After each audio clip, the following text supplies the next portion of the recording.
All right, so we'll start with shale.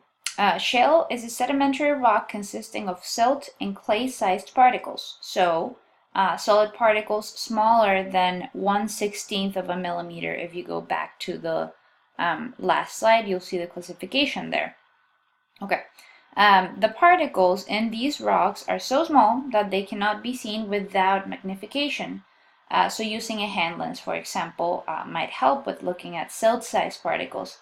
But even clay-sized particles might not be able to be seen without some other sort of magnification scale, like the scanning electron microscope, for example. So sometimes touching them helps determine the size of the grains. Shales form in very low energy environments. The small sized particles indicate the gradual settling of the grains in a relatively quiet and non-turbulent currents. Such environments include things such as lakes, river floodplains, lagoons, and portions of the deep ocean basins. Even though these environments are fairly quiet, there is still enough currents to keep such small particles in suspension for a very long time. So they only begin settling when they coalesce or they join with other particles around that are like in the current, that are floating in that current. And then these coalesced particles makes them heavy enough and more dense so that they actually descend into the bottom of that specific environment type. The chemical composition of the rock will also provide details about formation. For example, black shale contains a lot of organic matter, meaning it must have formed in an environment lacking oxygen, such as a swamp, where organic matter doesn't oxidize as fast and decay, but it gets preserved a little bit longer. As silt and clay accumulate, they form in these thin layers, which are referred to as laminae. Initially, the particles in the laminae are oriented kind of randomly, as you're seeing in this picture, right, or in this image right here, which, as you're seeing also, will leave high percentage of open pore spaces that are usually filled with water. But with time, the situation usually changes as more and more layers of rock, more laminae, pile on top of them. The weight of these overlying sediment makes the grains orient themselves in a flat-lying position, as you're seeing in this other image. And as a result of them lying in this flat-lying position, the pores that were originally filled with fluid are now removed, and so the fluid is driven out of there. So once the grains are packed tightly together, they don't allow for any flow of fluid to occur because those grains are now blocking any sort of pore spaces. So usually cements that come and seal the grains through fluid flow won't be able to do so as much. So there is also a lack of cement in shales, which makes them very poorly cemented, very poorly lithified. Okay, so it makes them very easy to erode as well. So this inability for fluid to flow through the grains explains why the shales are again so good at forming barriers for subsurface movement of groundwater and for petroleum, for example. So these barriers found both below and above the resource location can help so that the fluid gets constrained in a specific section. Again, because neither the groundwater nor the petroleum will be able to flow through that specific rock type. Okay, so although shale is a term that is applied to small-sized particles, detrital sedimentary rocks, a shale itself must present itself in sheet-like patterns. So it must be able to split into laminae or this thin layers. So if a sample that has small size but does not split in a said way, so into thin layers or laminae, it is called a mudstone or a siltstone or a claystone, which is similar to a mudstone. As the name of the siltstone describes, Siltstone is made out of slightly coarser material than the mudstone or claystone. It is made out of silt-sized particles rather than clay-sized particles. Mudstone is a more general term for both siltstone and claystone, so it's a combination of both. Claystone, as the name says, is made out of mostly clay-sized particles.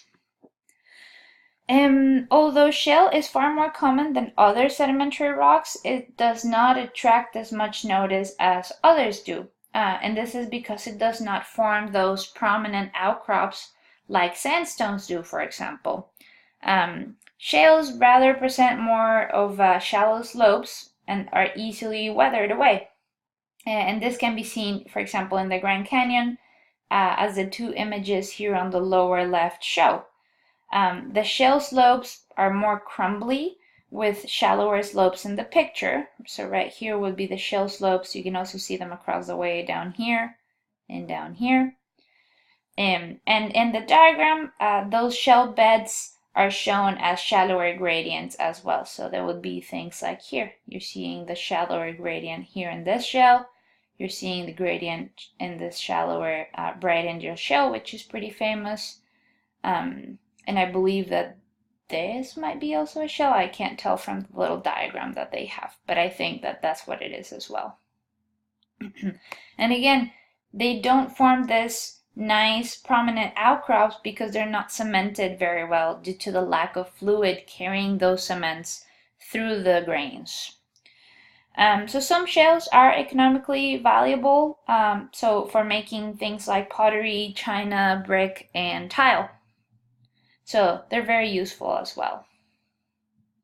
Here's the second detrital sedimentary rock that we'll look at. So sandstone is the name given to all the rocks in which sand-sized grains predominate, meaning sizes between 1/16 of a millimeter to 2 millimeters. So they typically are grains that are visible to our eyes, or if not completely visible, they're close to visible, and they definitely can be rough to the touch. After shale, sandstone is the most abundant sedimentary rock that is out there, and it makes up about 20% of sedimentary rocks themselves. Sandstones form in many environments, unlike shales, and so the size, shape, and sorting of the grains give us different clues as to which of the many environments that the sample can form in actually is the case. So we'll start with looking at sorting, which is one of the properties.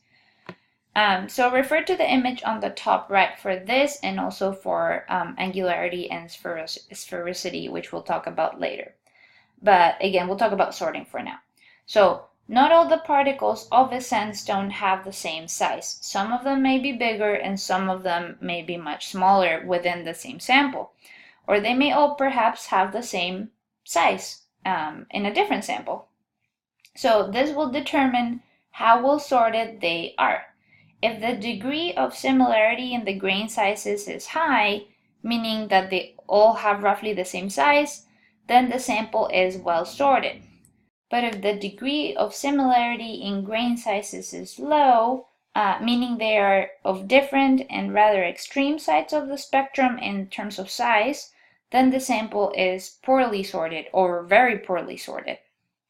Many different environments have different energy levels, as we've alluded in the past slide. So environments that have high energy may be able to carry the large particles as well as the small particles, but environments of low energy may only be able to carry the smaller particles. So the energy level affects the particle size, and this is super key. But again, something that might be even more important and also affects the size is the time of travel for those specific particles.